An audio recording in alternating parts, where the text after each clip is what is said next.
Assalamualaikum sahabat, mudah-mudahan kita selalu senantiasa dalam perlindungan dan rahmat-Nya. Amin. Semenjak kecil, Jeffrey Lang dikenal dengan rasa ingin tahu yang tinggi.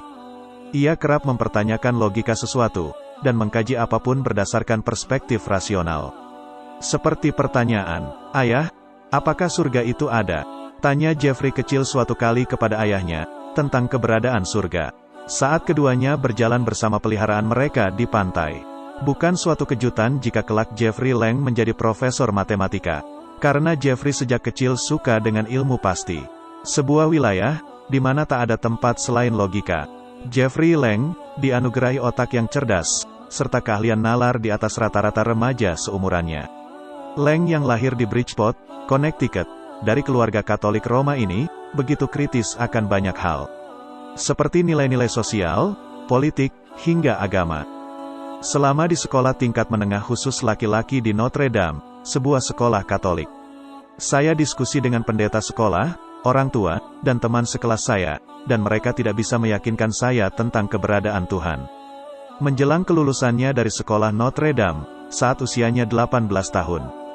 Jeffrey merasa, kebuntuan logika tentang Tuhan, hanya menyisakan satu pilihan baginya, yaitu menjadi ateis.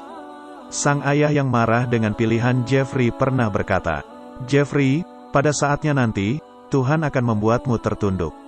Awal mula Jeffrey Lang mengenal Islam, yaitu pada 10 tahun kemudian, dalam ceramahnya yang pertama di Universitas San Francisco. Saya bertemu seorang mahasiswa Muslim yang menghadiri kelas matematika saya. Saat itu saya segera menjalin persahabatan dengan dia dan keluarganya. I remember when I did become a Muslim. I often would go to websites or read pamphlets put out by Muslims, and they would claim that I converted from Christianity to Islam. And I did not convert from Christianity to Islam. I converted from atheism to Islam. I did not believe in God. Agama, bagaimanapun, bukanlah topik yang kami bicarakan dengan keluarga Muslim tersebut. Namun pada suatu waktu saya diberi salah satu salinan Al-Quran. Saya mulai membaca Al-Quran, tetapi dengan pikiran yang bercampur aduk di kepala saya, pada saat itu. Dan juga dipicu oleh salah seorang teman, yang meletakkan kitab suci Al-Quran terjemahan bahasa Inggris di mejanya. And I walk over to it, and I look at it, and on the cover of it, it says, "The Holy Quran, an English interpretation." And I look at it, and I thought, who left that there? Immediately I knew who must have left that there. It must have been my family, my adopted Muslim family. And I thought, what are they trying to say by this? I thought they said they didn't want to talk about religion anymore. Now they're leaving a copy of the Quran on my desk? Are they trying to convert me? They're not even religious people.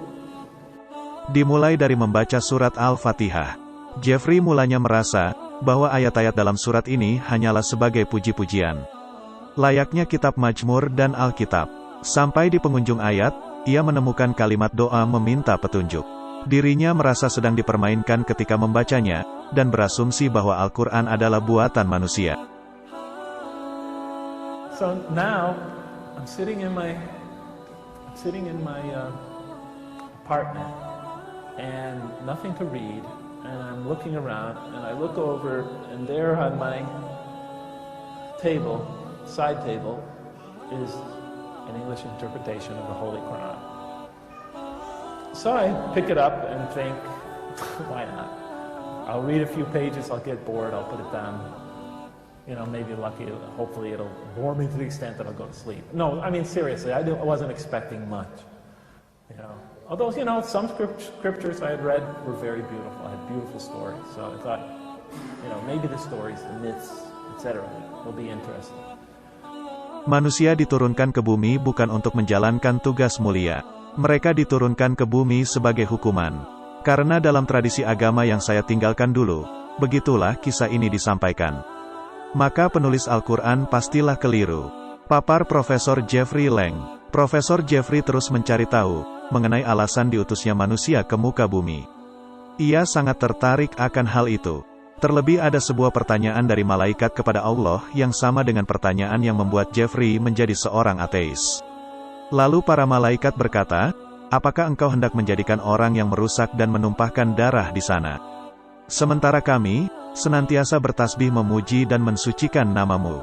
Membaca ayat itu, saya tidak bisa berpaling. Waktu itu, terus terang emosi saya terpancing. Lihat apa yang dikatakan. Aku hendak memberikan peran mulia pada manusia, paparnya. Malaikat berkata, apakah engkau hendak menciptakan makhluk yang berbuat kerusakan dan menumpahkan banyak darah? Manusia adalah makhluk yang banyak berbuat dosa. Saya merasakan bahwa itu adalah pertanyaan saya. Itu mewakili pertanyaan hidup saya selama ini. Itu masa kecil saya. Semuanya terjawab hanya dalam 15 kata. Saya benar-benar terkejut saat itu. Lanjutnya. So I turn to the next surah, and it begins Alif Lam Mim, 3 Arabic letters. Then that is the book, wherein no doubt is the guidance for those who are on their toes, who are vigilant. So I read it and I look at it and say, so are you talking to me?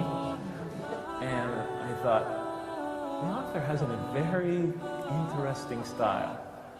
See, from this point in the Quran, the beginning of the second surah, from here on out, the perspective is God addressing the reader, God speaking to the reader. I always thought, scripture should be like the ones I was exposed to. Stories, ancient history, a biography of a prophet or something. This is direct, God talking to the reader, addressing the reader. I thought, now the author of this book definitely was original. Jeffrey Lang terus membaca kitab suci Al-Quran hingga ia mendapatkan jawaban. Pendiriannya sebagai seorang ateis pun mulai luntur saat itu juga. Semua gagasan yang saya bangun untuk menolak keberadaannya, satu persatu jatuh berguguran.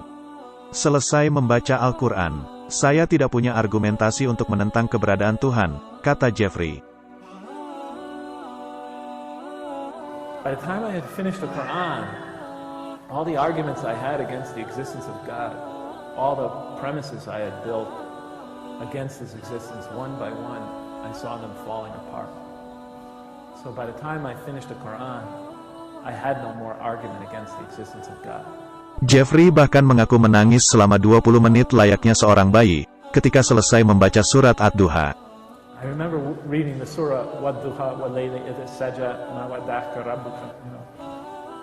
When I got to the end of that surah, I cried like a baby for 20 minutes. I didn't even believe in God.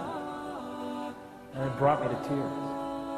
Ashhadu, and I said, Ashhadu, and la ilaha illallah. I tell you, with each word, I felt like I had been dying of thirst all those years.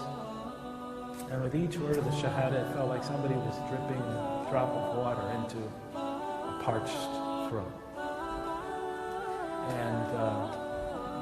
And so I became a Muslim. Sebagian besar agama membutuhkan keyakinan karena iman semata, dan di satu sisi mematikan atau berlawanan dengan nalar dan akal bagi umatnya. Namun, Islam justru memerintahkan umatnya untuk menggunakan dan memaksimalkan akal pikiran.